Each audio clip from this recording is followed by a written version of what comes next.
buenas tardes nuevamente aquí con ustedes. Algunos me acompañaron la semana pasada, hoy han venido. Muchas gracias por darse su tiempo.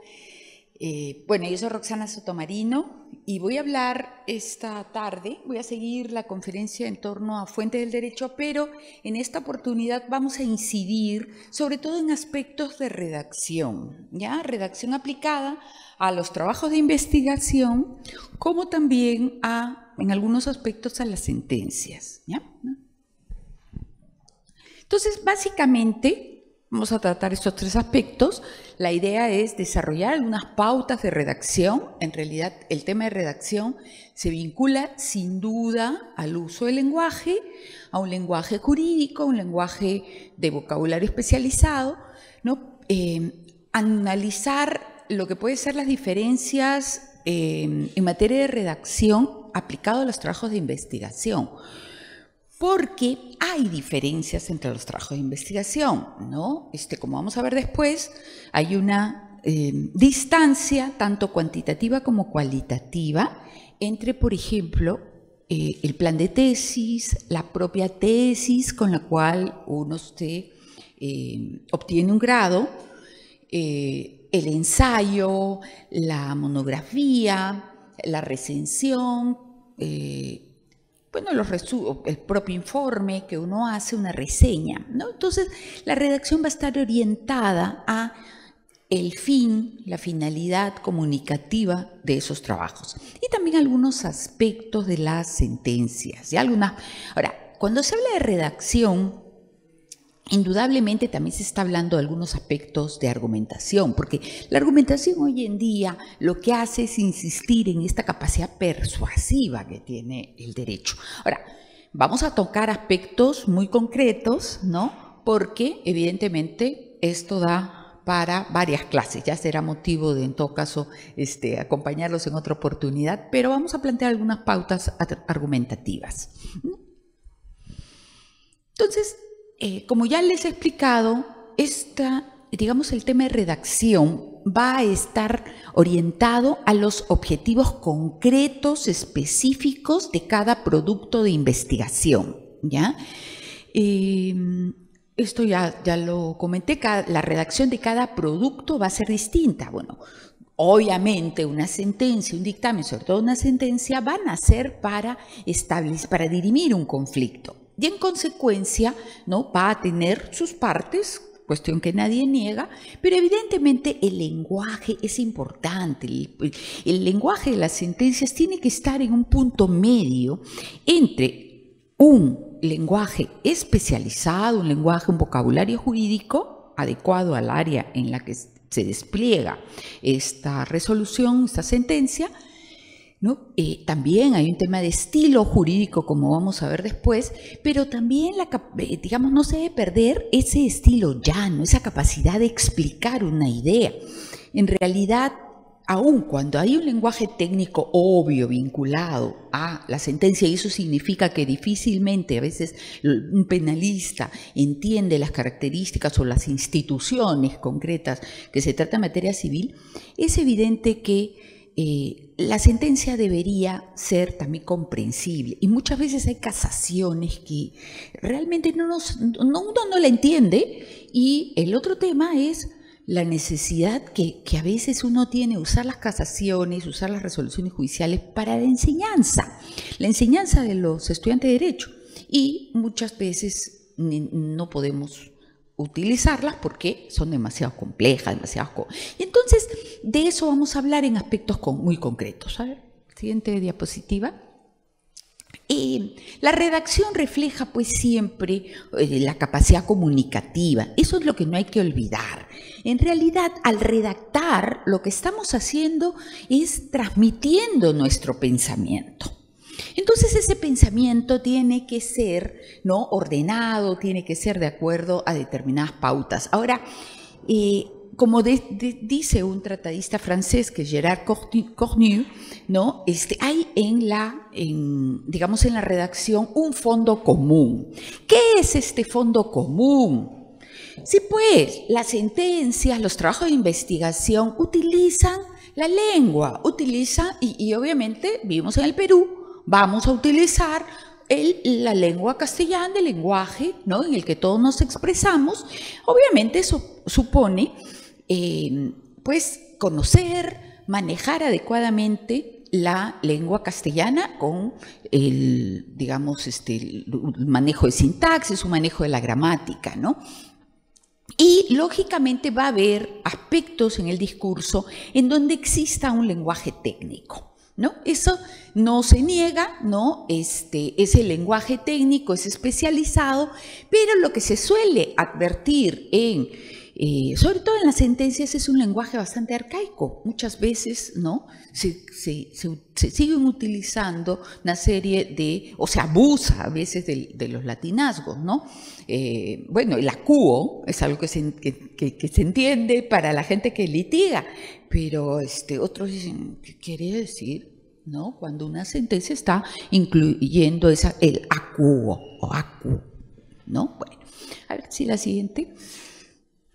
Entonces, en doctrina, la doctrina que tiene que ver tanto con metodología como con el propio derecho, sobre todo para los aspectos introductorios, hoy en día se está insistiendo mucho en esa capacidad que puedan tener las resoluciones judiciales y obviamente los trabajos de investigación para ser comprensibles, para demostrar o seguir este estilo llano. Evidentemente, ahí vamos a entender que va a haber, por ejemplo, en el ámbito ya un poco ajeno a los trabajos de investigación, va a haber un lenguaje legislativo, un lenguaje judicial, un lenguaje notarial. Se espera que un notario se exprese cuando prepara sus escrituras públicas en, digamos, sus determinados formatos. La sentencia también va a tener una estructura, ¿no? Una sentencia siempre manda. Pero, reitero, tanto es los aspectos de argumentación, la capacidad, por ejemplo, de eliminar aquello que sobra, el uso de las citas. En esto estoy uniendo la clase de la semana pasada, ¿no?, con la clase actual, porque sobre todo a nivel de trabajos de investigación, hay trabajos, productos de las investigaciones que siempre van a tener citas, que siempre van a recurrir al acervo teórico, van a recurrir a aquello que ha sido escrito por otros, porque eso va a conformar el marco teórico, por ejemplo, en los trabajos de investigación, ¿no? Las sentencias no tendrían por qué, ¿no?, alejarse a la posibilidad de utilizar el citado, ¿no? El citado, en todo caso, también puede proyectarse hacia la capacidad argumentativa, obviamente, de un trabajo de investigación y de la misma manera a una sentencia. Entonces, como vamos a ver después, las citas, por ejemplo, tienen esta función de muchas veces reforzar nuestras afirmaciones, ¿no?, demostrando la calidad de ese material que podemos haber recabado para incluirlo en un trabajo, ¿no? Por ejemplo, en materia de responsabilidad civil, un tema interesante, hay doctrina valiosa en los últimos años, ¿no?, la ALPA, ¿no?, en materia de trabajos nacionales, por ejemplo, una sentencia de familia podría ser que aparezca la necesidad de comenzar con esta argumentación judicial a un nivel más complejo de lo que han sido las sentencias en reproducción asistida.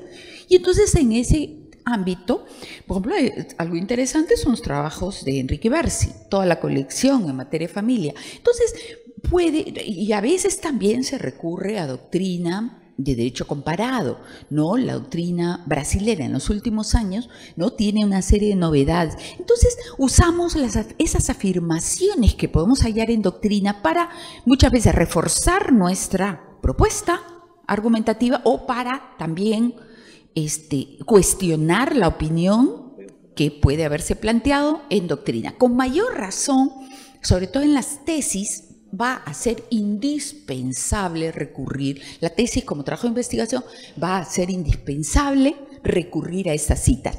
Pero no, las citas no son pues una acumulación, ¿no? Las citas no se colocan una tras otra, las citas tienen una función, el citado, de materiales de otros, tiene una función en el aspecto argumentativo, cumple una función, ¿no? Y eso vamos a trabajar.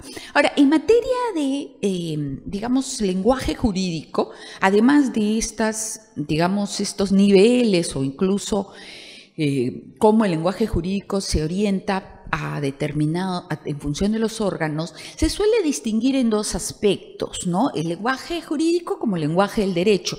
Uno es el vocabulario jurídico y el otro es el estilo jurídico.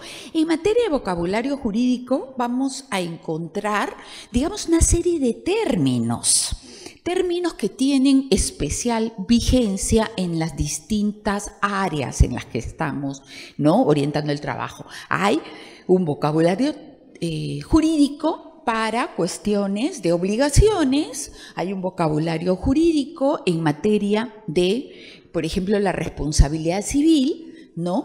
Y, por ejemplo, la noción de culpa. Podría ser que en algunos aspectos en materia de responsabilidad civil tenga una connotación muy similar a la que se desarrolla en materia penal. Pero, por ejemplo, en materia penal no vamos a encontrar nociones como culpa inexcusable, culpa leve, culpa levísima, que son propias del lenguaje de la responsabilidad civil. Y entonces, cuando se desarrolla, sobre todo trabajos de investigación, uno de los aspectos medulares para evaluar otro producto, que en tu caso no me he referido, que es el plan de tesis, es precisamente el uso del lenguaje técnico adecuado. Ese lenguaje técnico está demostrando el dominio que tiene quien presenta ese plan, ¿no?, el dominio de la materia, y es indispensable utilizarlo. Ahora, otro aspecto al que se refiere desde el punto de vista de la doctrina, el lenguaje jurídico, que lo trata sobre todo este tratadista francés Gérard Cornu, es el estilo jurídico. El estilo jurídico como una determinada forma de redacción que se impregna en los trabajos, ¿no?, y que determina una forma de la sentencia civil, una forma de la sentencia penal, ¿no? Ahora, el vocabulario jurídico podría dar el primer paso, indudablemente basándose en el diccionario, pero nosotros los abogados sabemos muy bien que muchas veces hay un significado especial, creado, desarrollado por la doctrina, a veces por el propio legislador, en torno a un término específico, ¿no?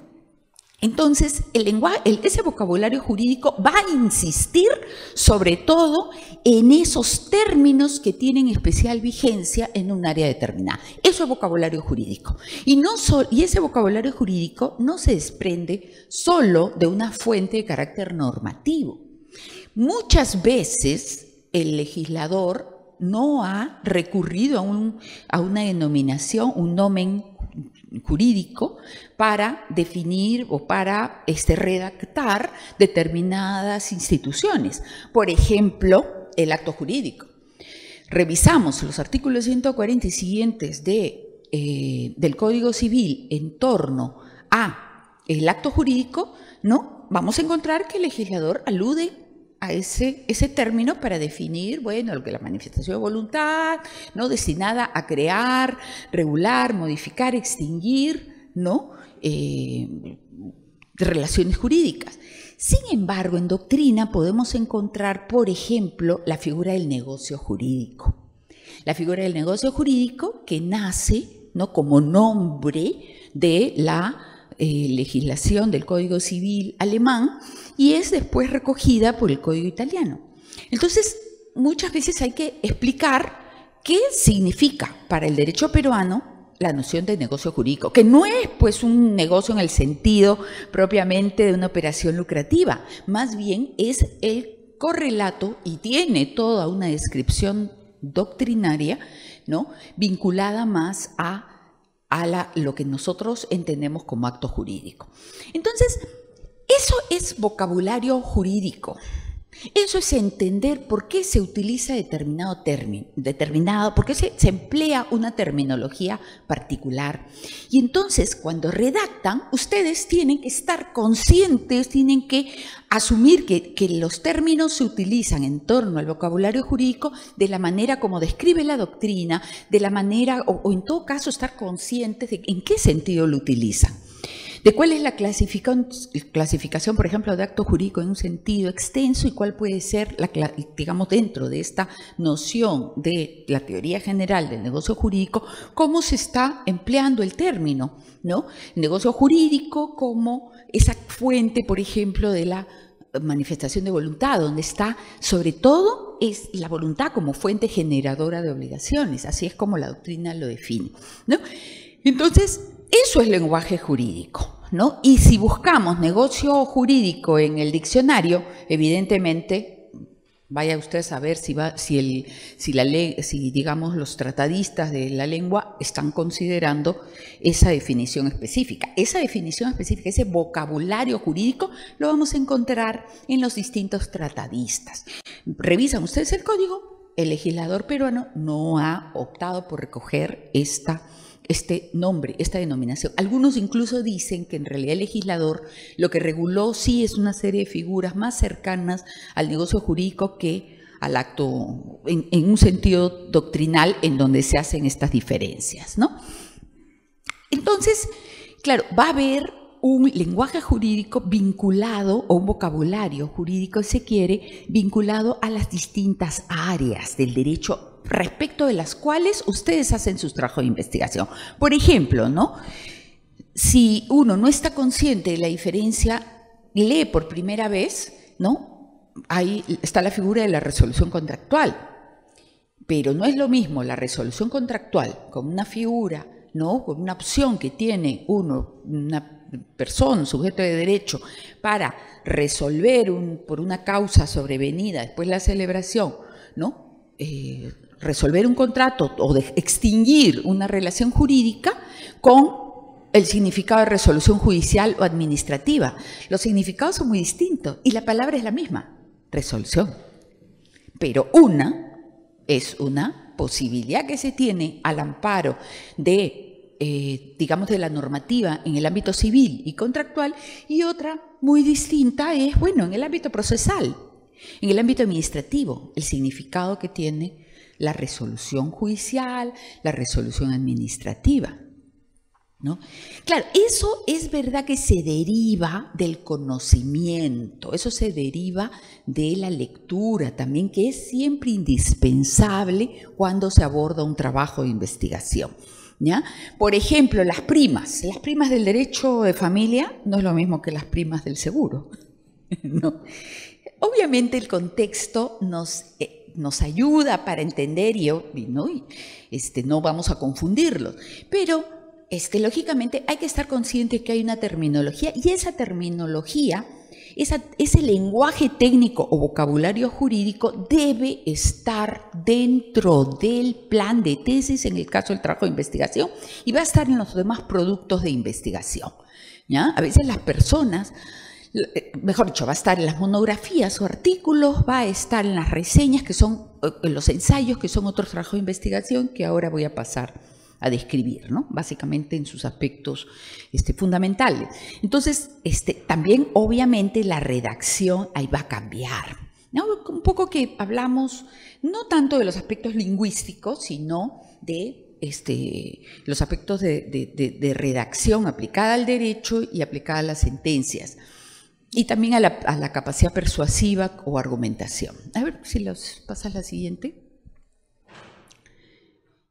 Entonces, evidentemente, incluso hay la otra cuestión, que es que hay términos que van a tener un significado solo en el derecho, ¿no? Muchas veces, por ejemplo, en la noción de arras, no se confunde con con otros términos utilizados en el derecho, porque incluso resolución, ¿no?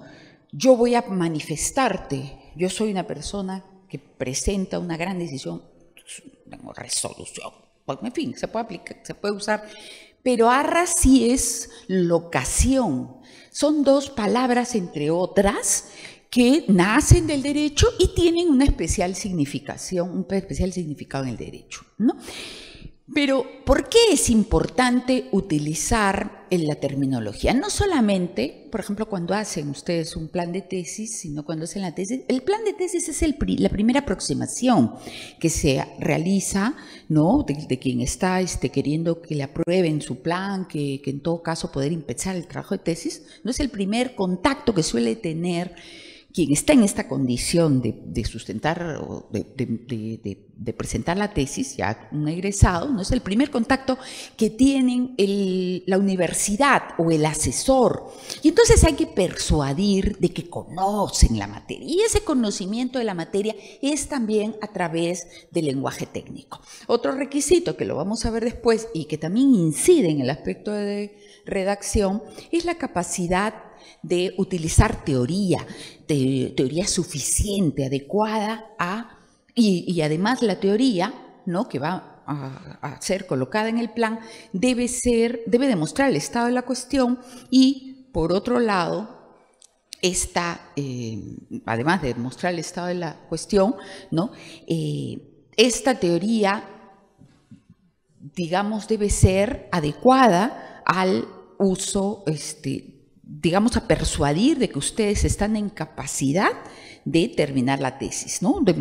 Hay universidades que, por ejemplo, el plan de tesis lo presentan luego de un trabajo un poco más prolongado, entonces el plan de tesis es más bien un resumen de los avances que el alumno puede haber tenido. Otras piden que más bien el plan de tesis coloque toda la información que se tenga, pero sea cual sea estos requerimientos, el plan de tesis debe siempre demostrar este lenguaje técnico adecuado, debe mostrar además suficiente fundamentación teórica y un aspecto importante, interesante porque tanto los trabajos de investigación lo comparten con la sentencia, y es la congruencia, la relación entre los distintos aspectos que se ha planteado como objetivo de investigación, ¿no?, la relación lógica, pero la relación argumentativa de los distintos aspectos que deben desprenderse de este plan, ¿no?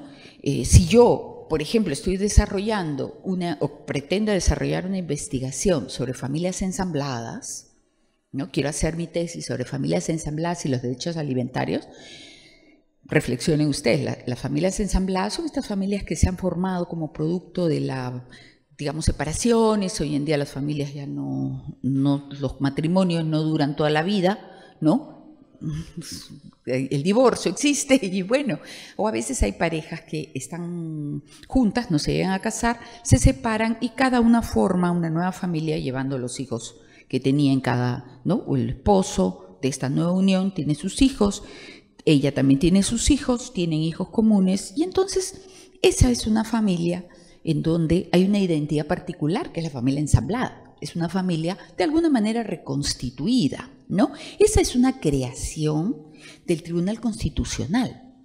No tiene amparo legislativo, solo hay algunas figuras que se ocupan del familiar afín, la hijastra, el hijastro, la suegra, que nadie la quiere, el suegro tampoco, ¿no?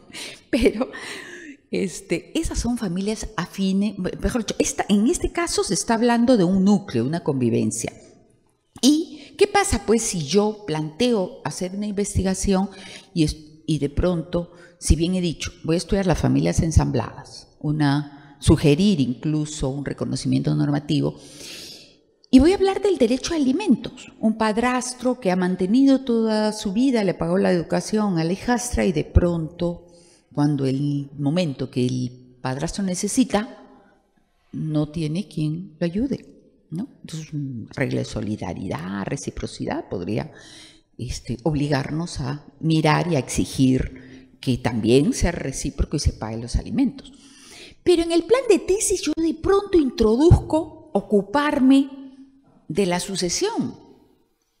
Pero un momentito, yo he empezado mi redacción planteándome en el plan de tesis que voy a en todo caso a investigar las familias ensambladas y los alimentos. ni del título ni de la parte expositiva del problema, yo he aludido a la sucesión, que es otra cosa, ¿no? O regreso y coloco la información en el sentido que me ocupo de alimentos y de sucesión, o sencillamente retiro la parte de sucesión porque está generándose un problema de congruencia. Entonces, yo he fijado una delimitación y sin embargo estoy introduciendo otras nociones. Ese es un tema de congruencia, ¿no? Como ustedes van a ver, vamos a tratar algunos aspectos de fondo y también de forma. Congruencia, en buena cuenta, es la argumentación que se realiza, digamos, esta delimitación de temas que yo misma he planteado al formular mi plan de tesis. Y que lógicamente tiene que mantenerse en esa línea de los temas que yo he decidido tratar, ¿no? Si yo introduzco una cuestión totalmente diferente, entonces estoy faltando a la adecuada redacción de un plan de tesis. Y lo mismo si en la tesis también de pronto me empiezo a alejar y empiezo a colocar una serie de aspectos que no corresponden, estaría faltando también a la congruencia. Ahora, hay que estar conscientes de que se puede producir, si no utilizamos los términos o el vocabulario jurídico de manera adecuada, ¿no? Podríamos incurrir en un error, y es entender que hay términos que tienen varios significados. A eso se llama el fenómeno de la polisemia. Varios significados aplicables a un mismo término. Y entonces, si no los usamos de manera adecuada e incluso en determinados casos no los explicamos de manera adecuada, podríamos llevar a la confusión sobre lo que pretende explicarse tanto en los trabajos de investigación como en las sentencias. La siguiente. Entonces, en la redacción siempre va a ser importante entender el significado, ¿no? En todo caso, comprender que hay un vocabulario jurídico determinado para ciertas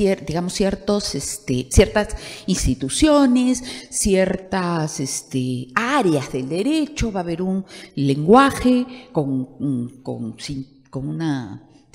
esos aspectos de estilo y obviamente también con un vocabulario jurídico aplicable en materia civil, aplicable en materia penal, en derecho administrativo, ¿ya?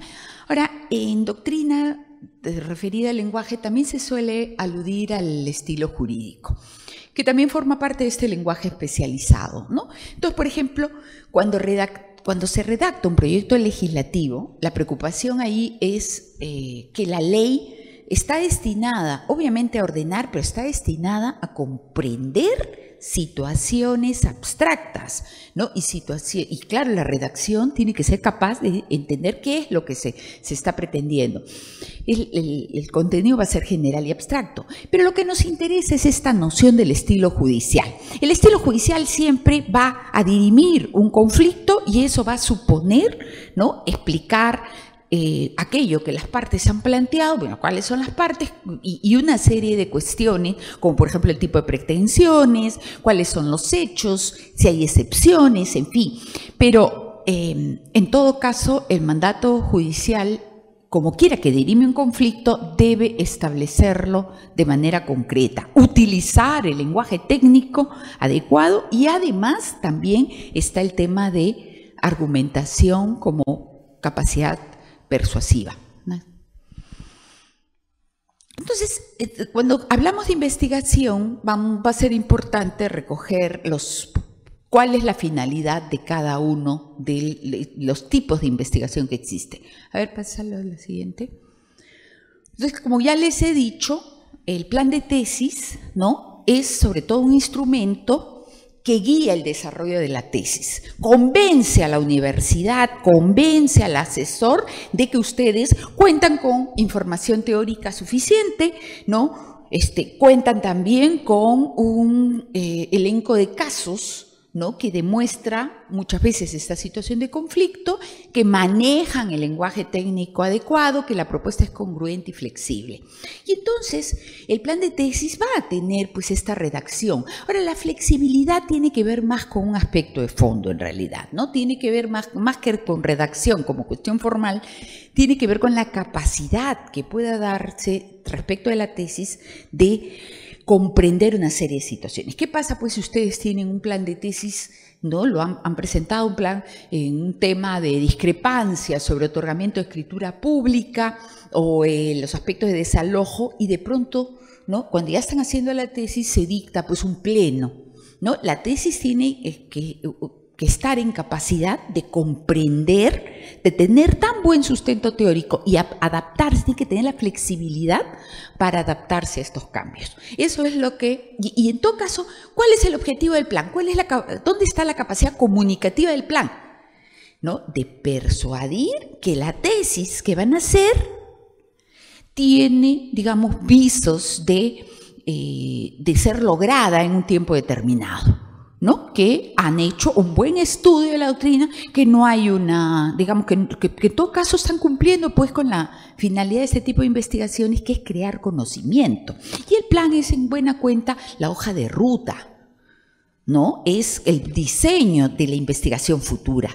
En ese contexto, muchas veces el lenguaje del plan apunta, ¿no? A decir, por ejemplo, en materia de metodología, los métodos que se van a usar son el método exegético, el método dogmático, vamos a usar la exégesis en cuanto a la normativa escrita de fuente legislativa, vamos a utilizar la doctrina y la doctrina, por ejemplo, la italiana, o, ¿por qué no? A veces se trasladan instituciones del common law, ¿no? Del sistema angloamericano. Y entonces, el método que se utiliza, bueno, es doctrina de los Estados Unidos de América, doctrina inglesa, en fin. Y bueno, que en la parte de métodos lo que se hace es simplemente enunciar lo que se va a hacer. El plan se proyecta hacia hacer la tesis. En consecuencia va a tener algunos aspectos, ¿no? Que en la redacción van a demostrar de cómo voy a hacer el trabajo futuro. Eso no significa que, por ejemplo, el marco teórico, que es una de las partes del plan. El plan de tesis tiene, ¿no? Normalmente el plan de tesis debería tener siempre una parte de explicación de problema. Ese problema de relevancia social que hace necesaria la investigación o de relevancia académica. 2 salas del Poder Judicial en el nivel supremo tienen fallos discordantes. Una sala dice otra cosa y eso finalmente, ¿no? afecta, digamos, la capacidad también del litigante de predecir, ¿no? Cómo va a ser resuelto su pretensión. Y en consecuencia, esos son los problemas que surgen y que ameritan una investigación, ¿no? Discrepancias normativas, algo que en la práctica se está entendiendo de una manera distinta. Entonces, ese es el aspecto del problema. Y sobre ese perfil problemático se construye, se arma el plan, que tiene una finalidad más operativa, y la propia tesis, ¿no? El plan, en todo caso, describe una situación de problema dentro de la cual se suelen colocar los objetivos, se suele colocar también, bueno, la viabilidad, la delimitación temporal, la delimitación espacial, ¿no? Y también la justificación. La justificación, ¿a qué apunta? A describir en el plan de tesis para qué es útil la investigación, no para qué es útil la institución de la que se ocupa, para qué es útil su investigación. Eso es justificación. Y obviamente el plan tiene que, por ejemplo, ahí también hay un término jurídico. La justificación en el plan de tesis tiene un significado. Y es poder expresar para qué es útil la tesis. Y además de otros aspectos, evidentemente, está la pregunta de investigación que forma parte de esta descripción del problema. Y la pregunta de investigación es fundamental. Es fundamental, tiene que estar bien diseñada. Hay universidades que distinguen al formular las preguntas de investigación, o a veces lo llaman problema, entre problema general y específicos. Yo particularmente no soy partidaria de estas discriminaciones, ¿no? Yo creo que se puede hacer 2, 3 preguntas sin hacer las discriminaciones, salvo cuando se trata de tesis que llevan a cabo una investigación de enfoque cuantitativo, en donde hay variables. Porque por lo general, esta discriminación entre el problema o pregunta general y específica tiene particularidades. Cuando es lo específico, generalmente se se hace una pregunta, ¿no?, que plantea esta relación de variable independiente, variable dependiente, cuando se hace enfoque cuantitativo, no en todos los casos, ¿no? Cuando se trabaja con enfoque cuantitativo destinado a la medición, digamos, la pregunta plantea esta relación de variables y entonces muchas veces se hace la pregunta general, ¿no? ¿Qué relación puede existir, por ejemplo, entre las sentencias que otorgan indemnizaciones diminutas en accidente de tránsito y el incremento, o por último, el que no baje las infracciones de tránsito o los accidentes en un determinado lugar? Ahí hay una relación, ¿no? Y esa relación va a ser enunciada. Y cuando se hace la pregunta específica, muchas veces esa pregunta específica plantea diferencias en función, podría ser, ¿no?, de, por ejemplo, los jueces hombres resuelven igual que las jueces mujeres, ¿no? ¿Hay alguna especial situación? Bueno, en realidad cuando está bien planteada, cuando está bien diseñada la investigación, esto se trabaja con, se prepara una base de datos, se arma un cuestionario, ese cuestionario va a estar destinado a medir esta relación y esa información va al SPSS, que es un programa estadístico, y arroja estas diferencias particulares que nos da la posibilidad de plantear preguntas generales y preguntas específicas. Pero no hay la obligación, es mi opinión y seguida por muchos, de hecho ustedes si revisan tesis en Europa, Estados Unidos, no van a encontrar que necesariamente se maneje de manera obsesiva esta diferencia entre pregunta general y pregunta específica, ¿ya? Porque claro, hubo un alumno que en la conferencia pasada dijo que se trate, por ejemplo, la famosa matriz de consistencia. Y la matriz de consistencia no es otra cosa que esta relación entre los objetivos que se ha planteado desde el propio plan de tesis, objetivos, la propia pregunta, la relación lógica entre lo que se han planteado como pregunta, lo que se han planteado, bueno, antes en objetivos de la tesis y en hipótesis, ¿no?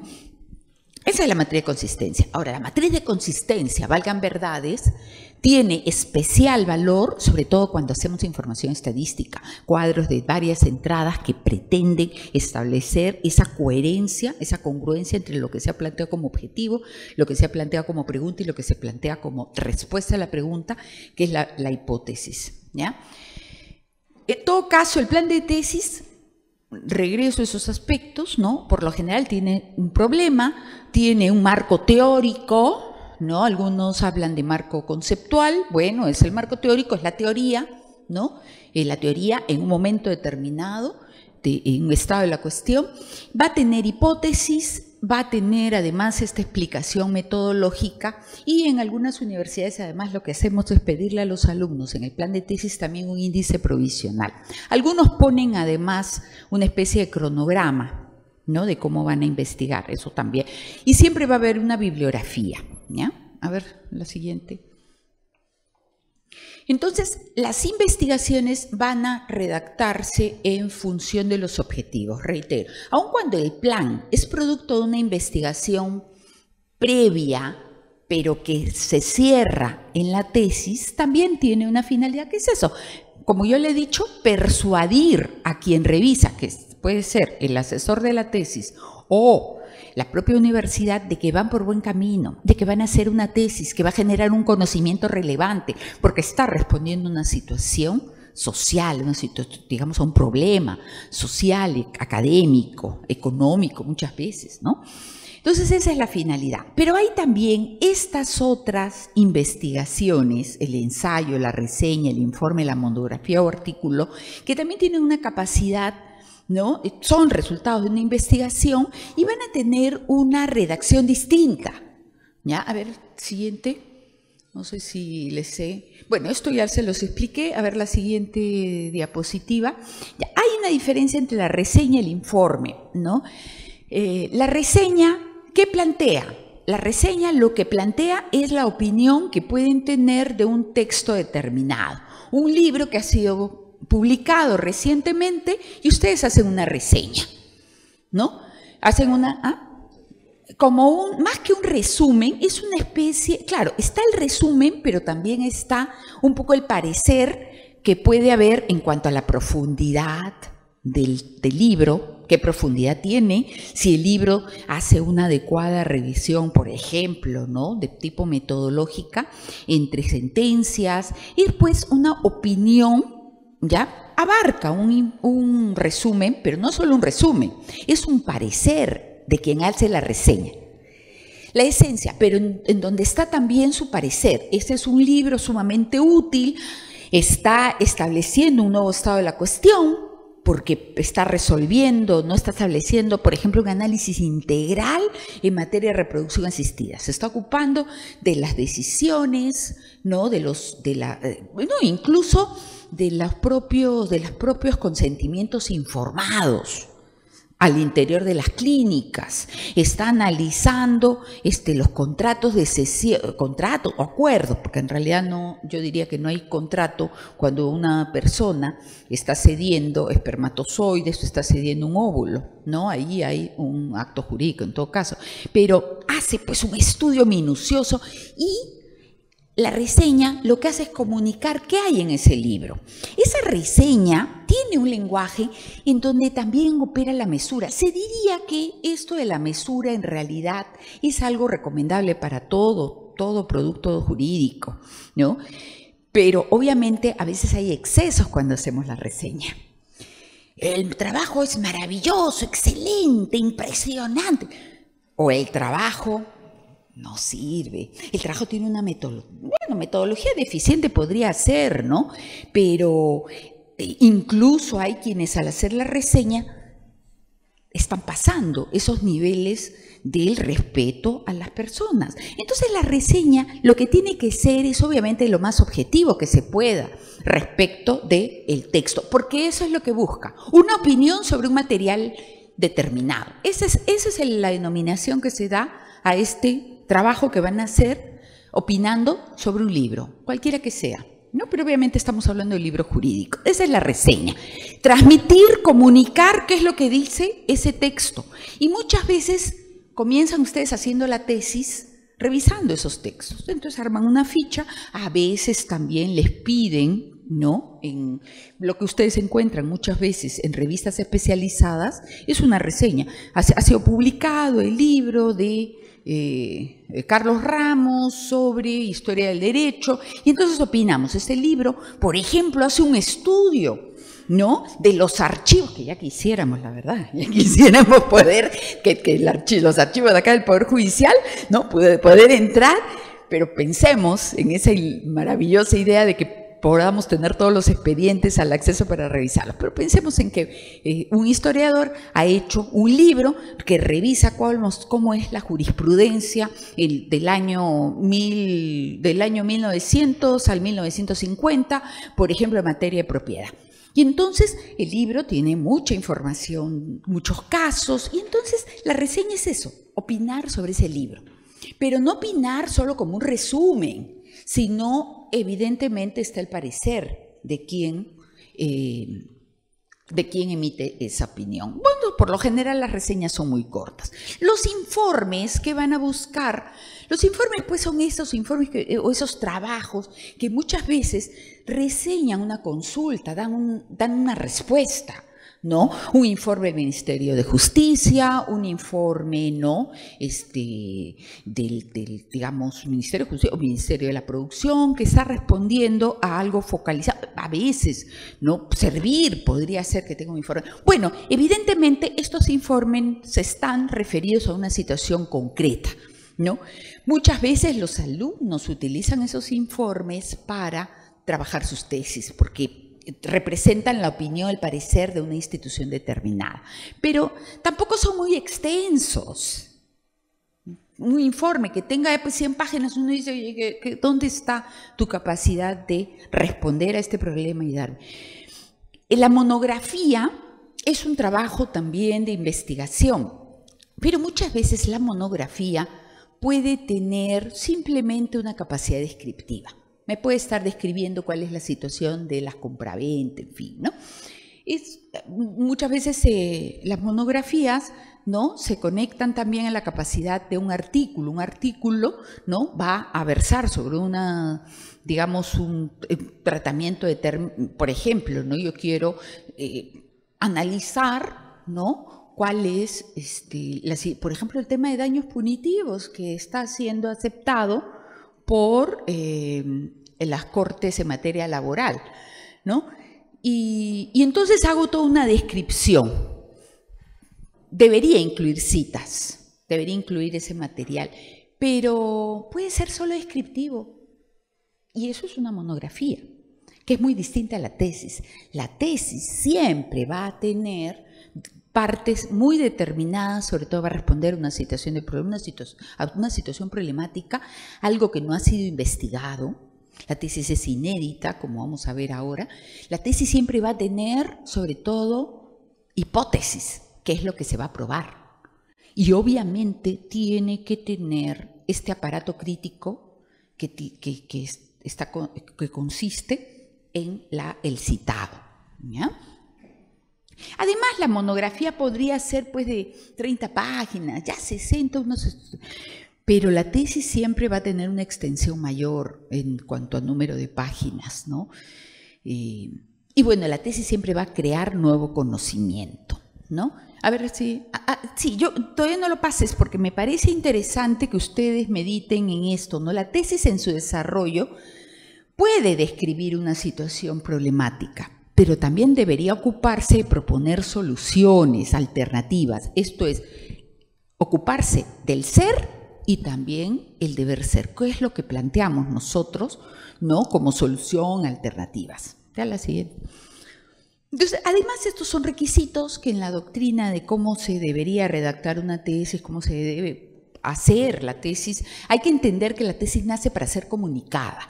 Si ustedes tratan un problema que se deriva de su quehacer profesional y es pues confidencial, no lo pueden pues tratar, si en su empresa van a demandarlos, ¿no? Pues no lo pueden utilizar como trabajo de tesis, aun cuando uno puede reconstruir información, puede colocar muchas veces un caso hipotético que responde a ese caso confidencial, ¿no? Dentro de los límites de las exigencias de su centro de trabajo. Pero la tesis no nace para que uno la desarrolle y la guarde debajo, no puede pues, no la guarda, ¿no? Ahora ha pasado. A veces hay gente que ha dicho, yo quiero, o por último, mi tesis la hice pues para graduarme, pero no quiero que se conozca. No, pues, si genera un nuevo conocimiento, va a ser comunicada. Es original en su planteamiento o enfoque, ¿no? No corresponde a un trabajo plagiado, un trabajo igual al de otro. Es inédita. Este tema sí es interesante, aunque, claro, no tiene que ver con la redacción, pero he aprovechado para tratar el tema, ¿no? Es inédita, ¿por qué? Porque el contenido mismo no ha sido difundido todavía, ¿no? Reitero, no es propiamente un tema de redacción, pero siempre es bueno reflexionar en cuáles son estas características, ¿no? A veces los alumnos han redactado muchos artículos y los han publicado, y hay asesores que dicen, oye, pero ¿dónde está tu novedad? ¿Dónde está la creación? No, porque prácticamente tu tesis está conformada por has ordenado estos artículos, pero ya no estás difundiendo un nuevo conocimiento, ¿no? Muestra rigor conceptual, metodológico, y ahí es donde viene el tema de redacción con la capacidad de persuadir. Y eso sí tiene también relación con la argumentación, ¿ya? Ahí tiene que haber, según el caso, suficiente información empírica. La tesis, no sé si apagó, la tesis va a tener una hipótesis, siempre va a tener una hipótesis, que es lo que ustedes van a probar, demostrar, esa verbalización de la hipótesis debe estar clara. A ver, avanza un poquito más. No, creo que hayas retrocedido, estás retrocediendo. A ver, avanza un poquito más, ya la siguiente. Por ejemplo, ¿no? Dentro de estas preguntas que van a ser respondidas que van a configurar una hipótesis, podría ser que me pregunte, ¿no? ¿Cuál es el sustento para reconocer los daños punitivos en el derecho peruano, considerando lo dispuesto en el quinto Pleno Jurisdiccional Supremo en materia laboral y previsional? ¿no? Ya este pleno está reconociendo los daños punitivos, esos daños punitivos, ¿no? Primero que es un término jurídico específico, es un término de vocabulario especializado, daños punitivos. ¿Y qué son los daños punitivos? Interesante, porque en doctrina de los Estados Unidos y jurisprudencia de los Estados Unidos de América, los daños punitivos tienen un tratamiento específico y es una suma que se da al demandante cuando el dañado, ¿no?, ha sufrido como resultado de conductas del sujeto que daña. Es como una especie de multa civil. A mí me despiden sin motivo, me despiden de manera fraudulenta, ese es el planteamiento de este pleno, y entonces yo tengo una suma adicional. Pero esos daños punitivos no están en el Código Civil. El Código Civil tiene como daños resarcibles, daño moral, lucro cesante, daño emergente, ya lo sumo la discusión del daño a la persona, ¿no? Pero yo podría haberme preguntado, bueno, ¿cuál es este sustento para reconocer daños punitivos en el derecho peruano? Y preguntarme después, ¿el sustento de los daños punitivos debería ser legislativo a fin de no infringir este artículo de la Constitución por el que nadie está obligado a hacer lo que la ley no manda, ni impedido de hacer lo que ella no prohíbe? Esto es, finalmente, ¿cuál es el sustento para este pleno? En ese mi respuesta, como mi conjetura puede ser, el sustento es que el quinto pleno jurisdiccional supremo en materia laboral ha reconocido una suma, a cuenta como una especie de sanción, ¿no?, pero que guarda relación, una suma que se da al dañado, a la víctima, ¿no?, al demandante, por determinadas conductas altamente cuestionables, ¿no? Ese es el sustento. Y planteo mi hipótesis. El sustento es que desde el derecho comparado, desde Estados Unidos de América, ya esta figura está reconocida y el Pleno lo está aplicando para esas conductas del empleador en donde hay un despido, se diría que malicioso. No hay causa y sin embargo planteas, lo despiden, o más bien hasta incurres en fraude, ¿no? Entonces, ese es el sustento, ¿no?, el doctrinario, en fin. Y mi siguiente hipótesis puede ser el sustento de los daños punitivos. Ahí es donde ya está mi opinión. ¿Debería estar en la legislación o no debería estar en la legislación? ¿Debería yo admitir una creación jurisprudencial o no? ¿No? Entonces, esta hipótesis debe plantearse de manera clara, con un lenguaje llano, utilizando el vocabulario jurídico, demostrando que se conoce, demostrando que se maneja adecuadamente esta categoría. A ver la siguiente. Entonces, en ese sentido también la propia sentencia debería tener siempre un estilo llano, un estilo comprensible, según el caso, el uso de los términos técnicos. Objetividad, ese es un elemento importante también. Respeto a las personas, no incurrir en esos excesos de ser ofensivos al cuestionar o alabar exageradamente la propuesta, ¿no? Por ejemplo, a ver la siguiente, no sé si lo traté la semana pasada, y es bueno que muchas veces las personas, ¿no?, al redactar un trabajo de investigación, incurren en ciertos excesos.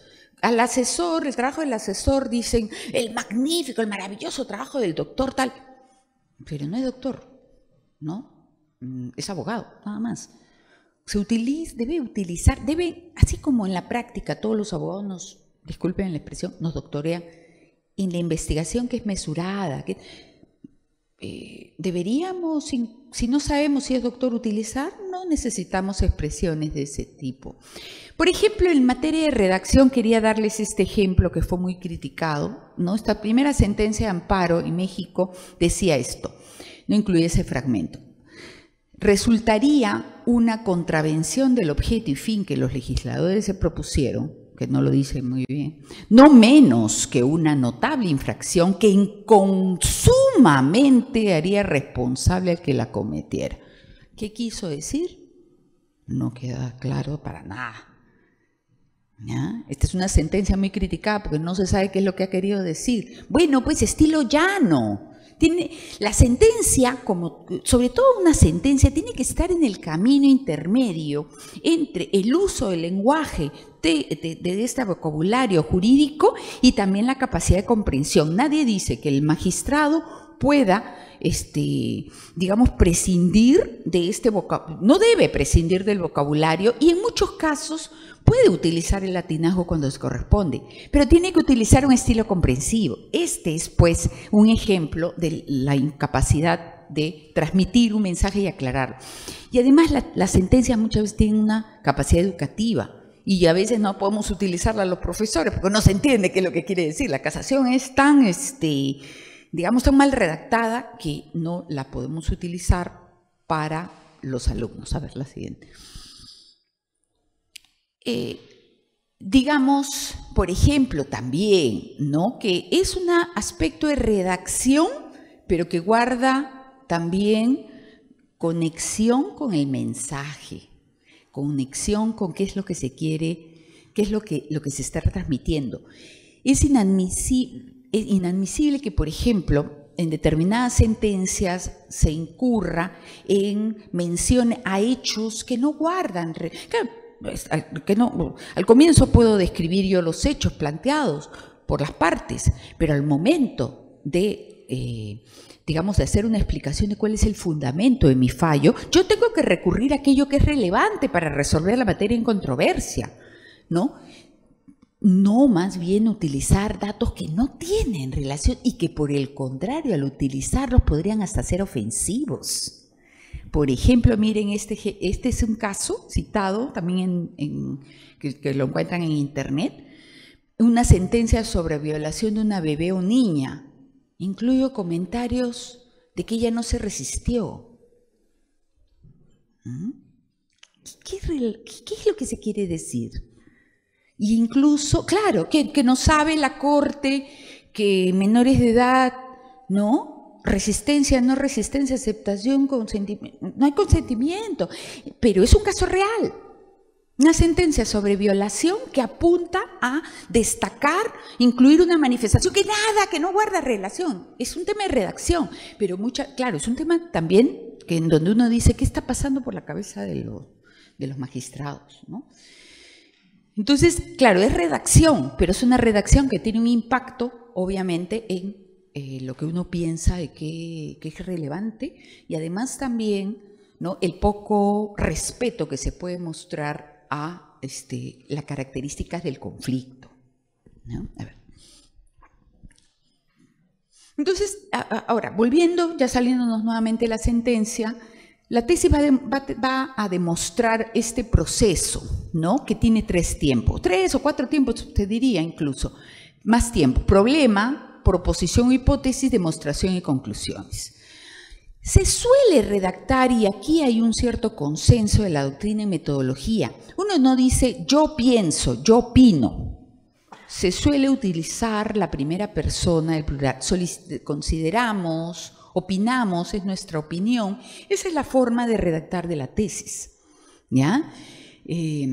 Somos de la opinión, o también el impersonal. Por ejemplo, en ese sentido, si el APA, que es otro manual de estilo de investigación, refleja eso, y la insistencia en utilizar un impersonal.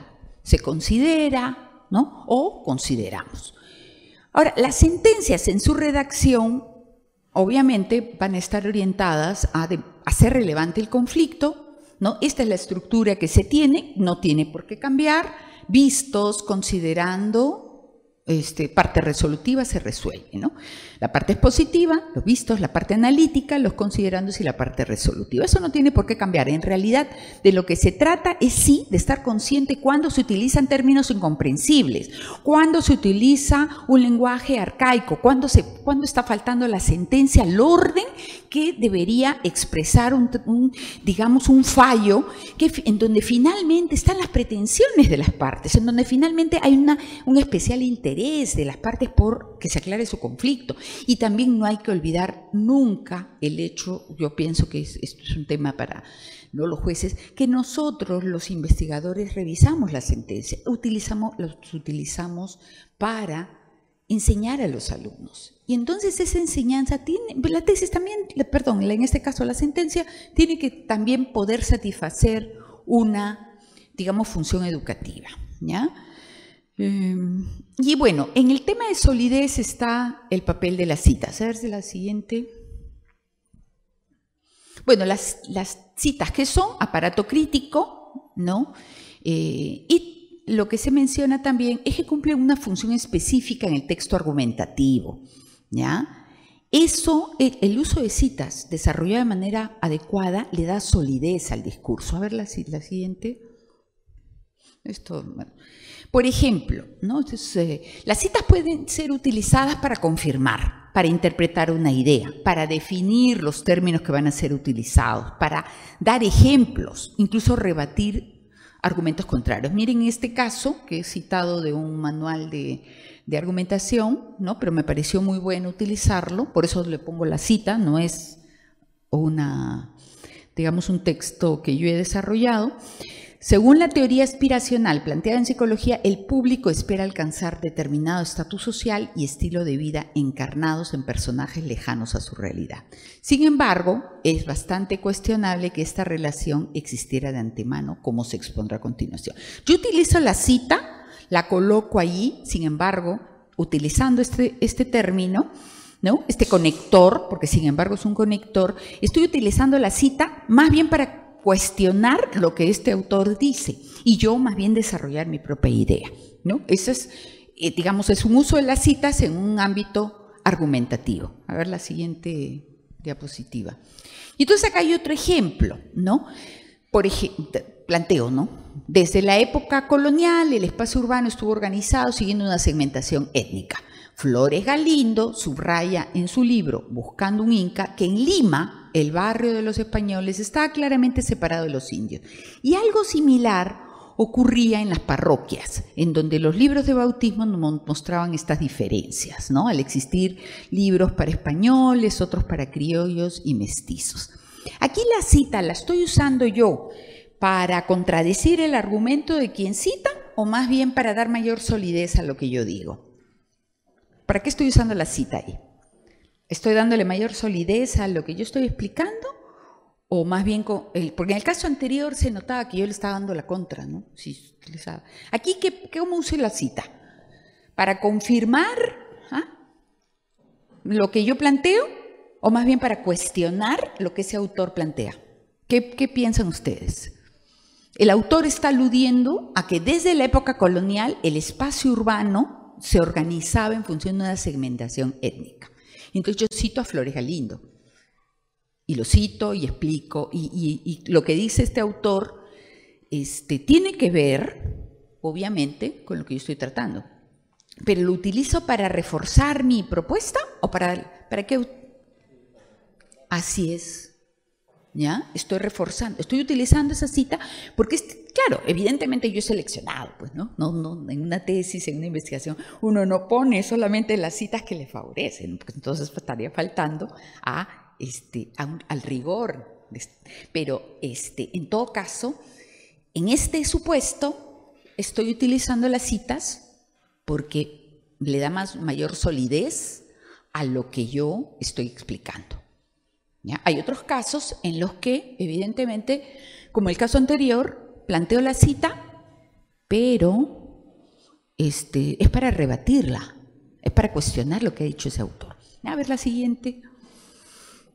Entonces, ojo, la cita no debe reemplazar nuestra propia redacción en el trabajo. Y es más, tampoco pues, podría ser que una sentencia, que un fallo se ocupe pues de las citas y en donde no esté la opinión o el parecer que recoge lo que dicen esos otros autores, ¿no?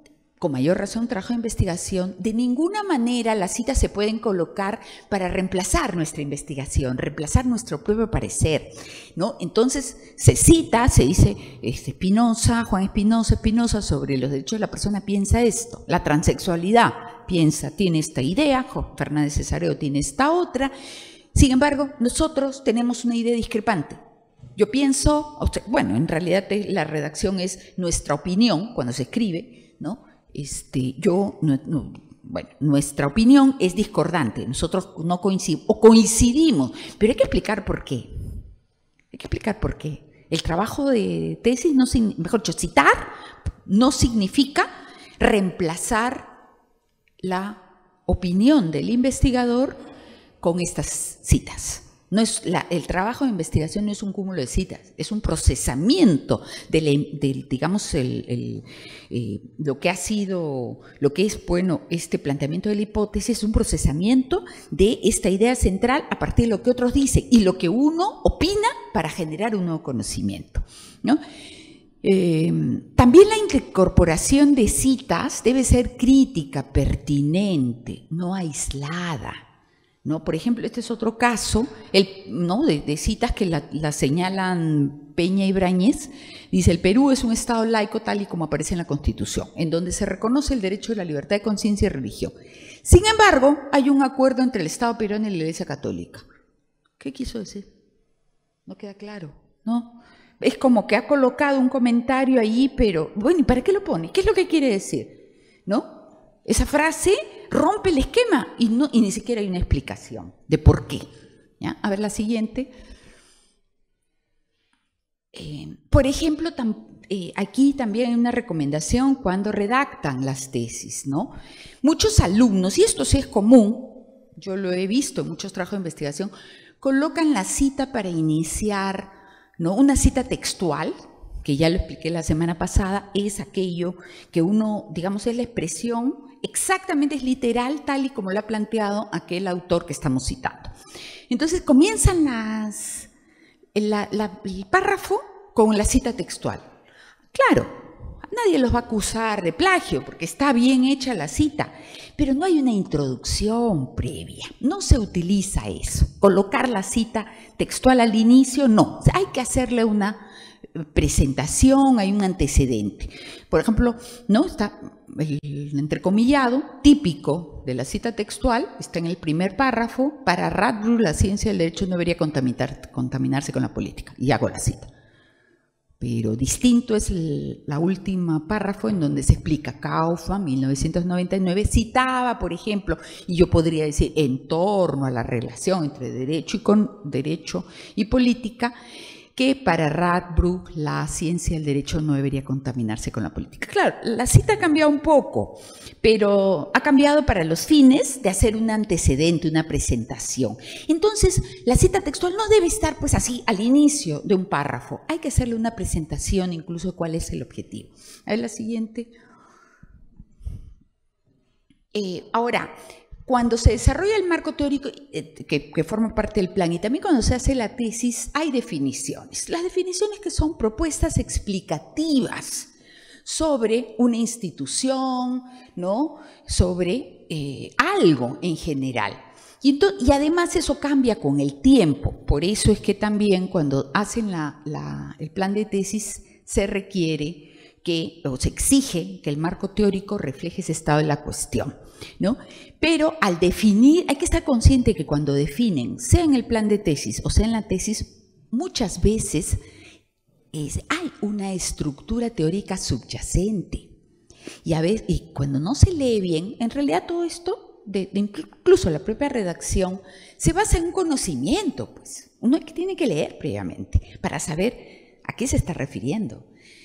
Y claro, porque puede haber una perspectiva estructural, ¿no? Por ejemplo, si yo hablo de los daños punitivos, podría ser que los defina desde el punto de vista del derecho civil, desde el punto de vista ahora del derecho laboral, pero va a ser distinto si yo utilizo una definición, por ejemplo, para el análisis económico del derecho.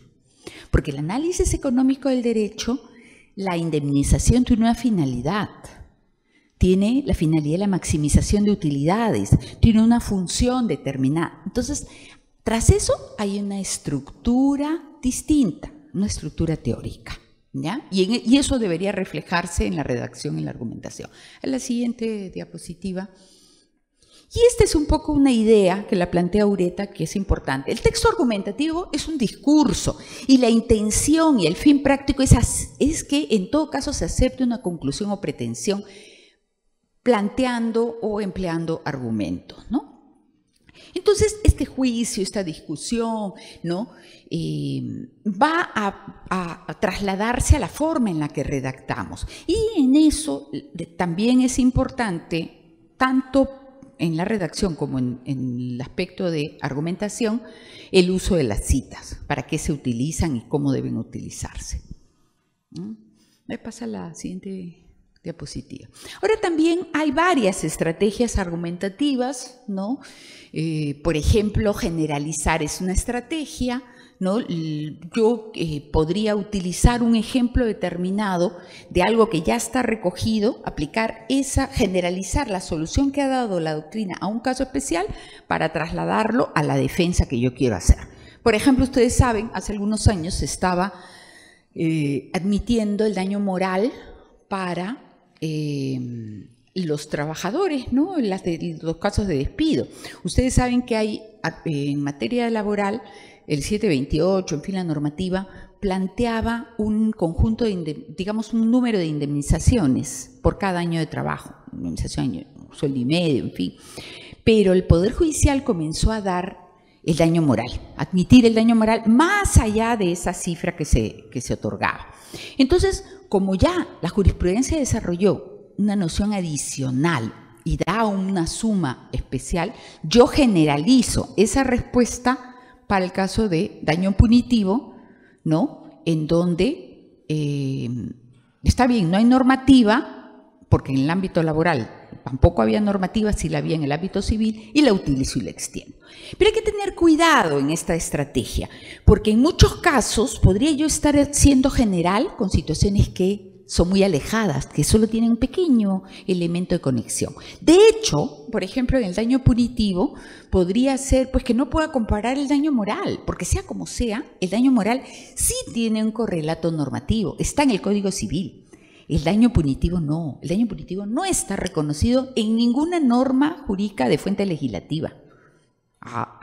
De hecho, en el Perú es la primera vez que se encuentra un fallo de esta naturaleza.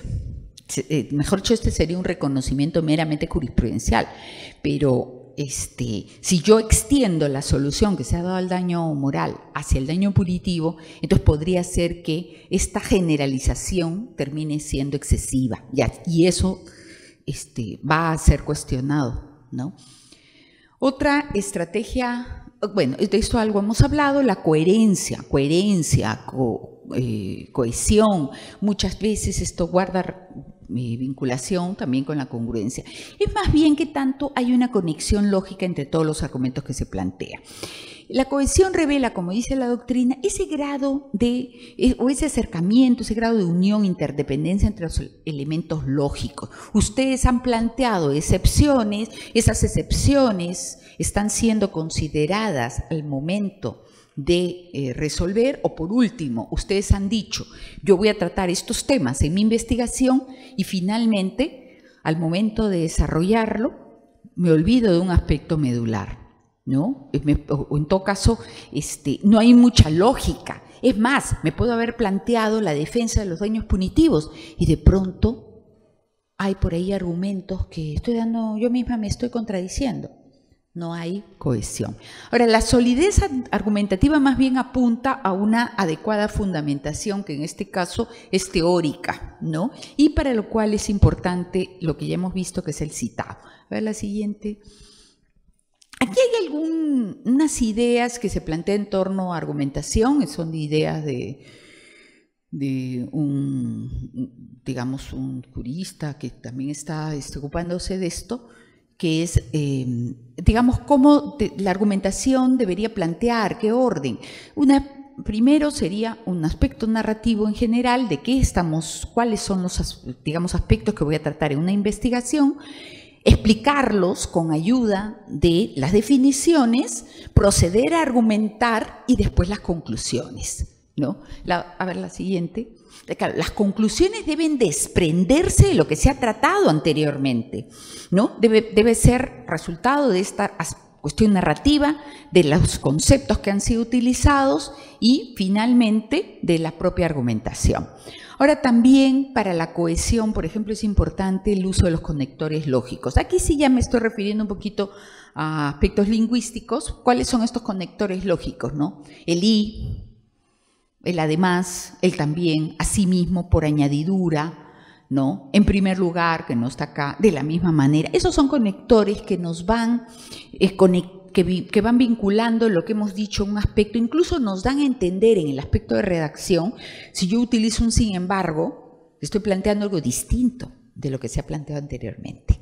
¿Ya? Hay que estar consciente de eso, porque aunque ustedes no lo crean, se redacta y de pronto la redacción, oye, ¿qué pasó? De pronto, claro, mi pensamiento no estaba ordenado y entonces utilizo de manera inadecuada el lenguaje y mis ideas, en el fondo, no se están planteando de forma ordenada. Pero desde el punto de vista de redacción, la cohesión, incluso la solidez, se plantea con esta ayuda de los conectores lógicos. A ver la siguiente. Ahora, este es otro recurso argumentativo, que es la elipsis, pero es interesante porque esta palabra así medio complicadita, elipsis, también se utiliza en el ámbito literario, ¿no? ¿Qué supone? Es la capacidad que tenemos de eliminar aquello que sobra, aquella información sobreentendida, ¿no? Por ejemplo, pues yo puedo decir nosotros opinamos, pero simplemente podría decir opinamos. Nuestra opinión es así, la siguiente, ¿no? Digamos, podría yo decir, un amigo o un familiar pueden no ser independientes e imparciales. El juez debe serlo siempre. Aquí que estoy explicando, obviamente, estoy asumiendo que el juez en esta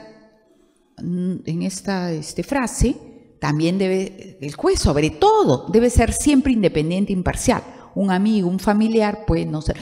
Pero no necesito repetir esta expresión de que el juez debe ser siempre independiente e imparcial, ¿no? La elipsis que supone eliminar aquello que ya está sobreentendido. Claro, ya he hecho la presentación previa, no necesito repetir esos adjetivos que yo había explicado. A ver la siguiente. Y en la tesis, y esto sí es siempre importante tomarlo en cuenta, la tesis va a tener siempre una introducción, va a tener un cuerpo como los capítulos. Siempre la tesis va a tener conclusiones, que son, digamos, en donde va aquello que hemos probado en este detalle, en esta redacción de cada uno de los capítulos. Va a tener una bibliografía y va a tener anexos. La introducción, como su nombre lo indica, se redacta para introducir a quien lee la tesis de qué es lo que va a encontrar. Y obviamente, como quiera que la introducción ya se coloca cuando la tesis se ha acabado, también en la parte final suele decir cuáles son los hallazgos más relevantes, cuáles son las conclusiones más importantes. ¿Ya? Extensa, claro, también muchas veces están las dedicatorias. Ustedes pueden no poner dedicatoria, no están obligados a poner una dedicatoria. Lo que sí, sí es un aspecto fundamental. Siempre debe estar una introducción. Muchas veces lo que ha sido el plan de tesis se coloca narrativamente acá. El cuerpo, cuántos capítulos debe haber. Por lo general las tesis no tienen 2 capítulos. Casi siempre lo que se recomienda a los alumnos son 3. Porque hoy en día el primer capítulo suele involucrar una exposición de cuál es la situación actual de la normativa, por ejemplo, peruana. Hoy en día las tesis se hacen con una referencia importante al derecho comparado. Ese capítulo con la explicación de las nociones, ese segundo capítulo puede explicar el derecho comparado y un tercer capítulo debería estar siempre enfrentando la hipótesis. La hipótesis debe estar redactada adecuadamente y debe estar probada en uno de los capítulos. Y las conclusiones, ¿cuántas conclusiones? Me ha pasado a mí que a veces he revisado tesis doctorales bastante extensas con 3 capítulos. Perdón, con 3 capítulos, no, con 3 conclusiones. 3 conclusiones. Me he dedicado a hacer un trabajo de 300 páginas para 3 conclusiones. No, algo está fallando acá. Y el otro tema es cómo se redactan las conclusiones. Muchas veces se comienza con una redacción que incluye conceptos generales. Yo hago una tesis para repetir la Constitución, lo que dice el artículo 1, 2, no pues. Las conclusiones son fundamentales, tienen que ser redactadas como resultado de aquello que se ha probado, de aquello que se ha demostrado, ¿ya? Hay textos de metodología que apuntan a que las conclusiones no deberían tener pues 1 línea, 2 líneas, 3 líneas, deberían estar redactadas con suficiente información para cerrar aquello que han descrito, ¿no? Si ustedes tienen 3 capítulos, deberíamos apuntar pues a por lo menos, más o menos unas 7, 8 conclusiones, 2, 3 por cada capítulo, ¿no? Podría ser los 2 primeros, 2, 2, y aquel capítulo que contiene la hipótesis tiene que ser aquel que ocupe el mayor número de conclusiones. Tampoco conclusiones pues de media página, de una página. ¿Dónde está su capacidad de exponer la idea de aquello que han demostrado? Eso ya significa separar. Porque las conclusiones tampoco son de media página, también se ve demasiado. 5, 6, 7, ¿no? Pero no, pues media página y menos una página. Ahí no están reflejando esa idea central de esa prueba. ¿Ya? A ver, creo que ya esto estaría acabando. Bueno, esta es la bibliografía que he utilizado. Cornu-Gerard es un texto de introducción, pero habla del lenguaje. La tendencia mundial es apuntar a un lenguaje comprensible. Y se está recomendando a los estudiantes de Derecho desde sus inicios que utilicen, ¿no? que apunten a entender, digamos, a trabajar con un lenguaje llano, un lenguaje con una capacidad comunicativa muy clara, evitando los, digamos, términos rimbombantes. ¿Ustedes saben qué significa coprolálico? ¿Ah? Raro, pues, ¿no? ¿Qué les puede decir eso?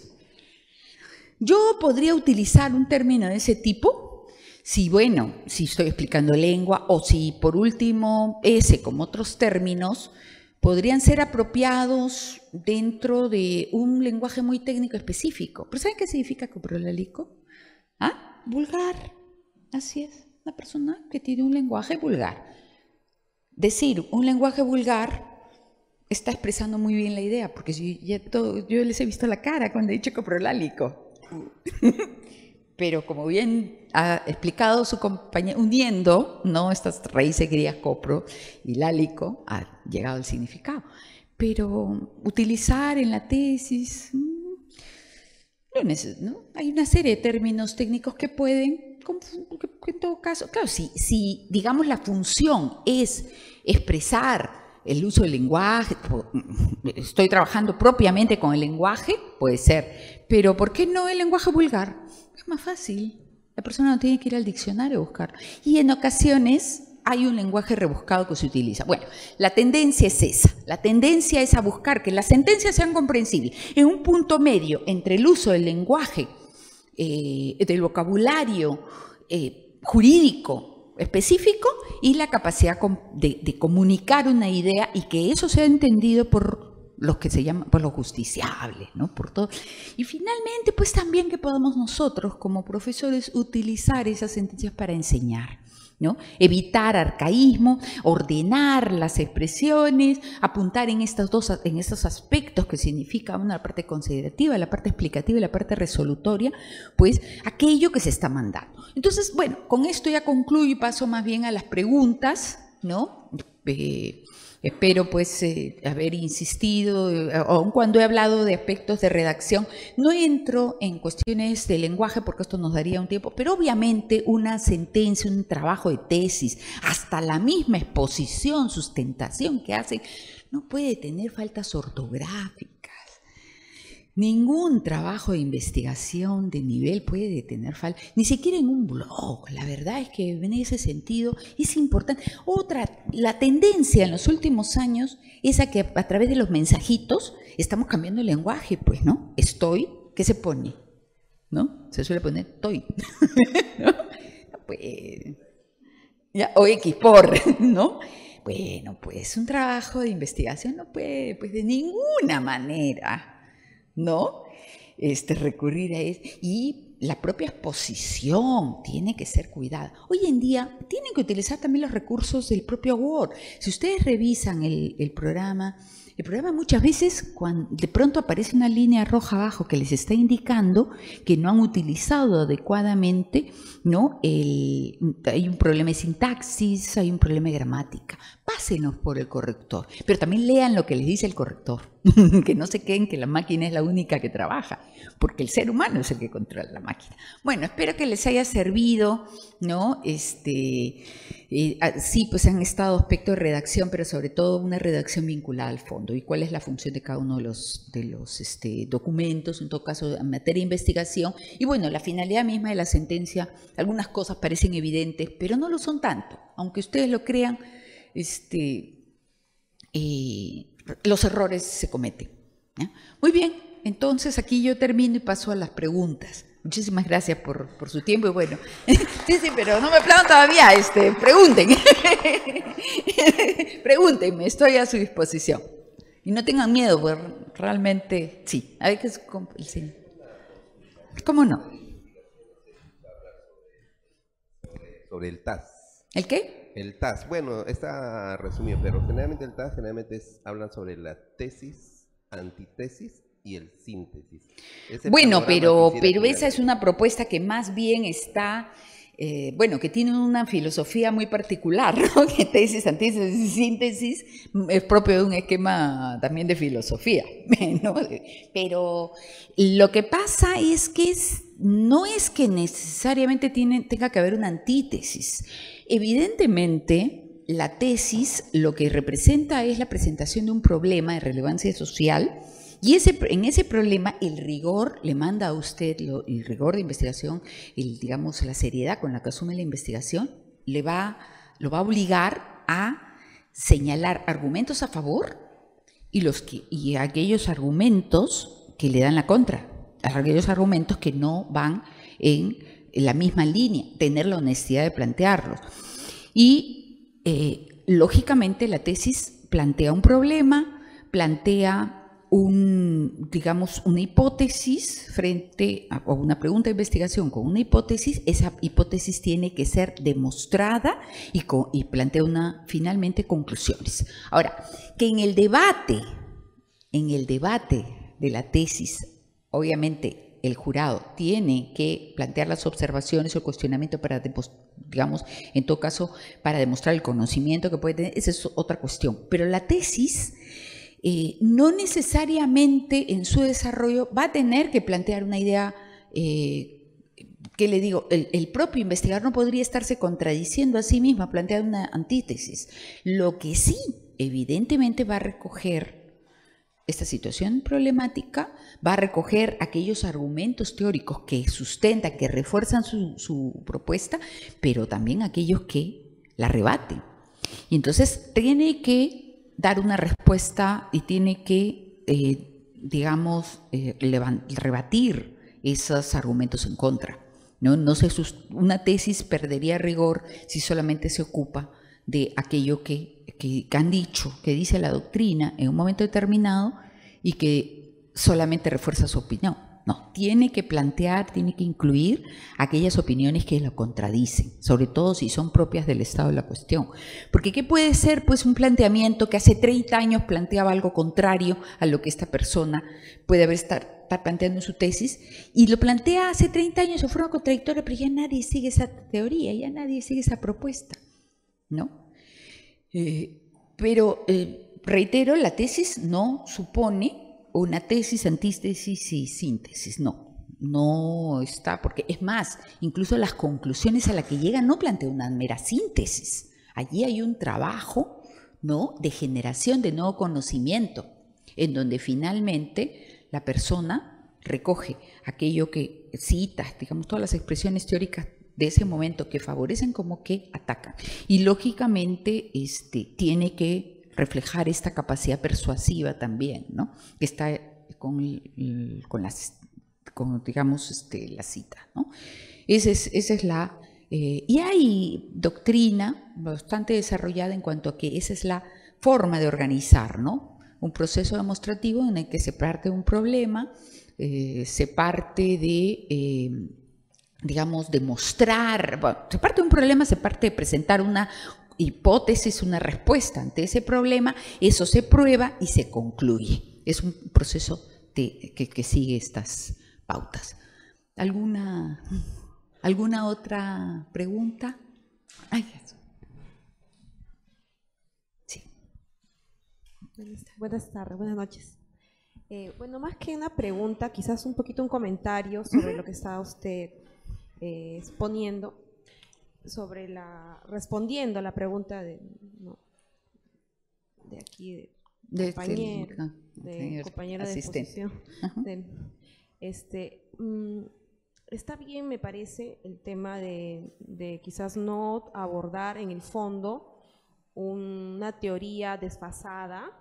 Sin embargo, eso se podría considerar para un marco histórico. Ah, claro. Creo, ¿no? Bueno, dentro de la cuestión metodológica, pero que digamos no ha sido la razón de ser, si uno describe la evolución de una institución, ¿no? Y es una tesis de enfoque, de método histórico, ¿no? Obviamente va a registrar esas teorías que puedan tener una antigüedad. Pero, por ejemplo, una tesis contemporánea que trate este problema, ¿no? Digamos la reproducción asistida, debería admitirse los acuerdos de reproducción asistida, citar a Yocerán, por ejemplo, o citar a los Masó, pero o citar a los grandes de doctrina francesa de inicio del Código Civil francés de 1804.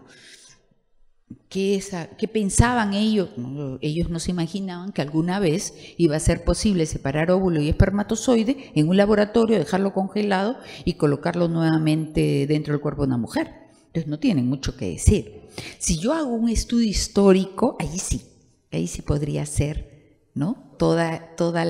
Cómo estas teorías han ido evolucionando, porque la razón de ser de una investigación histórica es demostrar el desarrollo de instituciones a través del cómo han ido evolucionando.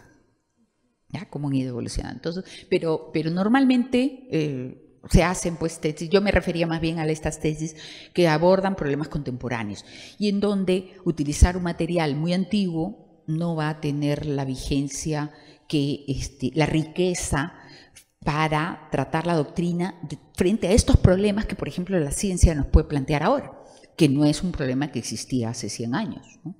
Bueno, en realidad 50 años, ¿no? La reproducción asistida ya nos está planteando. Y, por ejemplo, yo quisiera investigar sobre el útero artificial. Ya se está hablando del útero artificial. ¿Quién va a ser la madre? La que plantea la voluntad gestacional o la titular del óvulo, ¿no?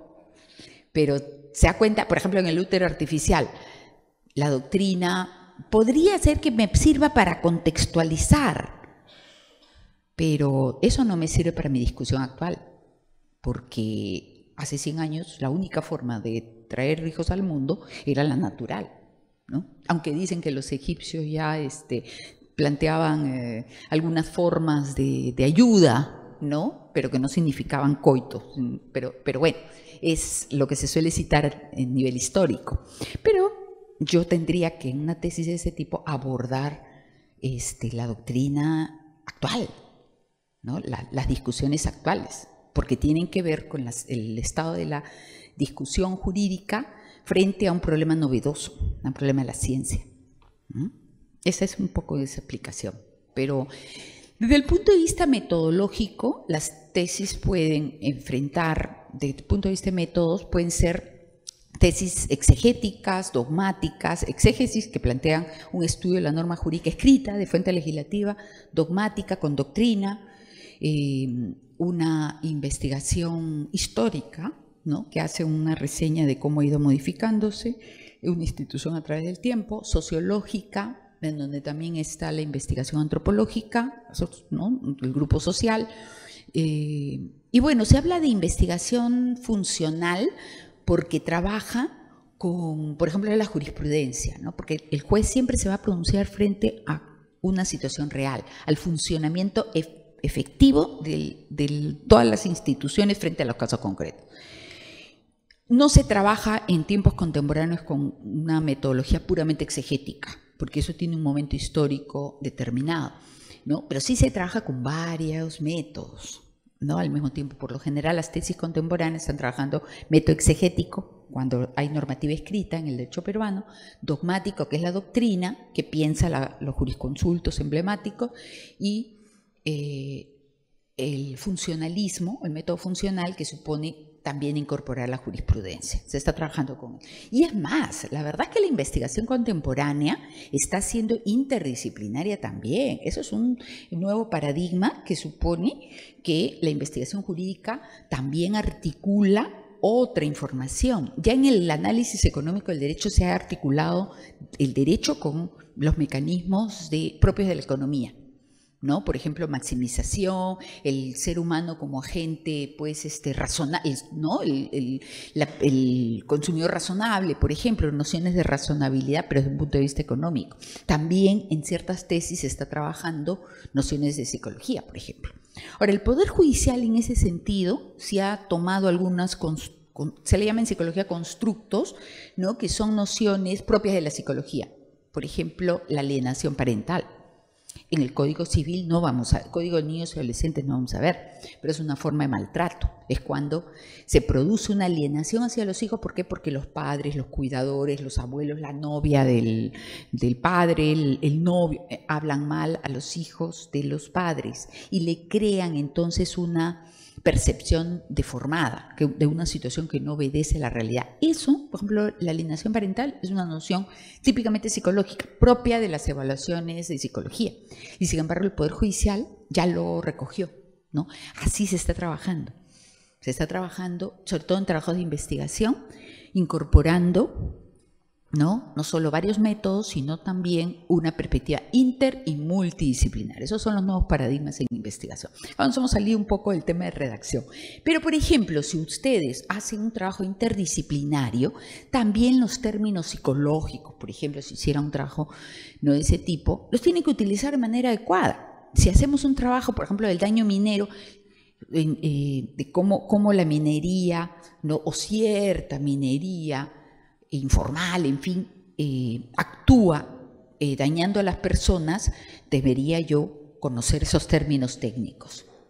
Claro, medio ambiente, el lenguaje, qué significa el plomo, qué significa cómo el mercurio impacta, debería utilizar la terminología adecuada. Y la redacción debe mostrar esos conocimientos, ¿ya? Pero muchas gracias por la pregunta. ¿Alguien más? Sí. ¿Alguien? Me alejo un poquito para que hable, para que todos escuchen. Buenas noches. Sí, Buenas noches claro. con todos. Una pregunta por el tema. Al redactar una tesis, ¿están permitidos los gráficos? También, claro. ¿Y en qué parte? ¿En qué parte? Muy bien, buena pregunta. Los gráficos, si son muy extensos, ¿no? A ver, la tendencia es que cualquier gráfico debe usted servirle para ilustrar una situación, ¿no? Eso debería estar en el texto para que usted lo pueda comentar, en el texto mismo. Si es muy extenso, muy amplio y no puede ir en el texto, ¿no? O varios gráficos que agoten un poco la visión, digamos, agoten el discurso, en ese caso sí podrían ir a los anexos, ¿no? Por ejemplo, incluso 10 gráficos. El gráfico que resume estos 6, usted lo puede colocar dentro del texto y comentarlo. Si ya son 6 que van a distraer mucho la atención, los puede colocar en los anexos. Y entonces en la tesis usted va a decir, según el gráfico tal, existe este comentario, ¿no? Pero ya usted se remite al anexo 1, al anexo 2. Digamos, ¿cuál es el criterio con el cual lo coloca en el centro o lo coloca al final? El primer criterio es que encaje, que pueda colocarlo y lo pueda comentar. El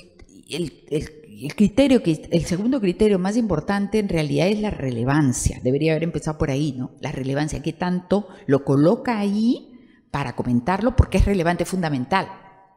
Si solamente usted se refiere a este cuadro, pero no tiene que ponerlo ahí porque tiene una relevancia secundaria, la coloca en los anexos.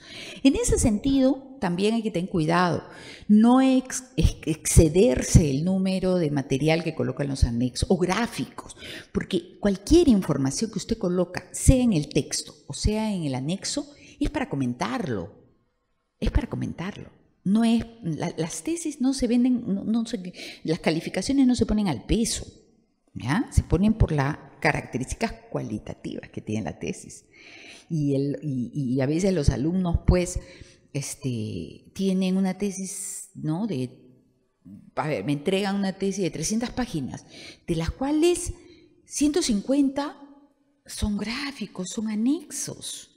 Si yo tengo 100, no, pues, no es posible que la mitad sea anexos. Si tienen 150 anexos, podría ser que ustedes están fallando en la selección de los anexos pertinentes. Y por último, si son pertinentes, entonces la tesis debería ser 3 veces más que esos anexos, porque toda información usted la tiene que procesar, la tiene que comentar, ¿ya? Pero si el cuadro es muy extenso, tiene varias partes, porque a veces hay cuadros que son larguísimos, y si usted los coloca dentro del texto, le tiene que poner la letra muy chiquita y ya no se lee. Eso lo pone en el anexo. Y entonces pone, ¿no? Primera página, segunda página, tercera, y así la secuencia. Porque además el material tiene que poderse leer, pues, de lo contrario, ¿para qué lo pone? Pero puede colocarlo en los anexos. Entonces los dos criterios son pertinencia y extensión. En base a eso es que lo coloca dentro del propio texto para comentarlo, o lo comenta pero lo remite, lo coloca en los anexos. Para eso son los anexos, para ese material que no debería estar dentro del texto para no confundir, no distraer la atención. ¿Ya? ¿Alguna? Bueno, en todo caso, sí. Doctora, buenas noches. Bueno. Mi pregunta era, con respecto a los gráficos que usted ha estado mencionando hace un momento, Me hace la pregunta. quería saber si se puede utilizar en los métodos cualitativos, es decir, en las tesis cualitativas, o necesariamente solamente van en las tesis de enfoque cuantitativo. No, en realidad, a ver, habría que ver también el origen del gráfico, ¿no? Las tesis cuantitativas deberían conectarse con la cuantificación del fenómeno jurídico. Deberían arrojar determinada estadística, ¿ya? Y esa estadística, para que se llame una tesis de enfoque cuantitativo, sea en sociología, porque me ocupo del grupo social y me acerco al participante y pregunto qué opina el participante, un grupo de participantes, una muestra, ¿no? De participantes sobre determinados fenómenos, debería esto reflejarse en cuantificación. Yo debería tener un valor, que es la variable, ¿no? Que por eso tu nombre indica variable, variar los valores, ¿no? Por eso es una variable, que es un constructo capaz de tener una definición conceptual y una definición operacional. La operacional son estos medios, estos indicadores que nos permite cuantificar. Entonces, ese cuadro que ustedes han hecho para reflejar la relación de variables tiene que estar reflejada, ¿no? Dentro del cuerpo y dentro del cuerpo de la tesis, porque además ustedes van a explicar el procedimiento seguido, ¿no? Ahora, digamos, una tesis en donde también pone estadística, por ejemplo, del INEI, y la quiere trabajar desde un punto de vista cualitativo, ¿es posible eso? Claro, también es posible. A veces la estadística del INEI permite obtener cualidades, ¿no? Depende, digamos, de la forma en la que se trabajan las cualidades. Lo que pasa es que una tesis no se convierte en cuantitativa por el hecho de que usted cite la estadística de otro. En realidad, la tesis de enfoque cuantitativo debería conformar ustedes mismos deberían hacer la estadística. Deberían estar en capacidad de crear primero determinar una muestra. La muestra puede ser de participantes con un método sociológico de enfoque cuantitativo, o también se podría hacer, si tienen un número de sentencias amplio, también podrían hacer un trabajo estadístico, pero tendría que determinar las variables y la conexión entre las variables. También el lenguaje cambia. Ahí es donde vienen estas palabras como, digamos, un nivel de relación correlacional o explicativo causal, que es cuando se demuestra la conexión entre, o digamos, una causalidad, ¿no? que lo que definimos como variable independiente incide y causa un efecto, ¿no? Es responsable de un efecto en la variable dependiente.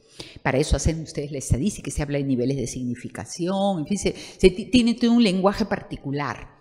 Se habla, como digo, de alcance de la relación, que puede ser correlación o explicativo causal. Y eso también se refleja en los términos que yo voy a utilizar. Por ejemplo, en el ámbito estadístico, para demostrar causalidad, el término es regresión. Lo que pasa es que muchos a veces no saben de estadística y plantean, ¿no?, una especie de relación de variables que finalmente, si no se somete a esta evaluación estadística, no es más que una especie incluso de mapa conceptual en donde yo parto de que si cambio la norma, voy a producir un resultado por ejemplo, ¿no? Yo cambio la norma de violencia familiar y van a desaparecer la violencia familiar. Primero, que está mal diseñado, ¿no? Y en todo caso sabemos muy bien que, por último, si quisiéramos evaluar la vigencia de una norma, deberíamos tener información estadística que a mí me permita aludir a variables y poderlas cuantificar. El lenguaje va a variar, va a variar la forma en la que expreso y obviamente va a variar cómo yo presento mis resultados. Pero eso debería provenir de un manejo estadístico, porque de lo contrario los están haciendo sufrir aludiendo a variables que no son cuantificadas, en donde esto no pasa por pruebas, por cuestionarios y se traduce en este manejo que da niveles de significación entre esta relación, que son una serie de términos que también se usan en el enfoque cuantitativo. Doctora, entonces sería factible de que cada hipótesis, tanto general como específico, que uno plantee en la tesis, sea respondido, o sea, de manera concreta mediante gráficos estadísticos. También también puede ser, sí, si usted, claro, porque el SPSS, que es un programa estadístico, le arroja gráficos. La información que usted plantea, después le da aprieta determinadas, recurre a este software y le muestra gráficos. Pero a lo que voy es que el trabajo debería tener toda una secuencia de tipo, digamos, de configuración de la variable independiente con una definición conceptual y operacional. Ahora, ojo, muchas veces los libros que nos hablan de esto son libros que se comparten, los libros de metodología se comparten con áreas como psicología, sociología, bajo el enfoque cuantitativo, ¿no? Pero siempre van a tener un sustrato estadístico, que es lo que... Y entonces en esos casos, incluso cuando uno hace el cuestionario, dentro de las preguntas, coloca estos elementos para indagar por la discriminación de los datos, por razón de sexo, ¿no? Entonces, allí sí generalmente es importante esta pregunta general y preguntas específicas, porque las específicas sí generan una especie de discriminación respecto de lo general. Pero no en todos los casos. Si hace una investigación de otro tipo, que no es cuantitativa, no necesariamente tiene que tener esta descripción. Para algunos es como si yo hablara, pues, yo me hubiera convertido, fuera una hereje, ¿no? Pero, perdón, las tesis en otros países no tienen que tener variables. Y es como que hemos llegado a una especie de nuevo positivismo, ¿no? En el que pedimos que todas las investigaciones se vayan al grupo social y todas las investigaciones tengan variables. No, eso es un tipo de investigación. Y entonces va a tener una redacción y un lenguaje determinado. ¿Ya? Gracias, doctora. Ya, ok. Encantada de ayudarle en lo que pueda, ¿no? Muchísimas gracias por su asistencia. Y entonces, bueno, aquí ya doy por terminada la conferencia. Muchísimas gracias nuevamente. Gracias a ustedes.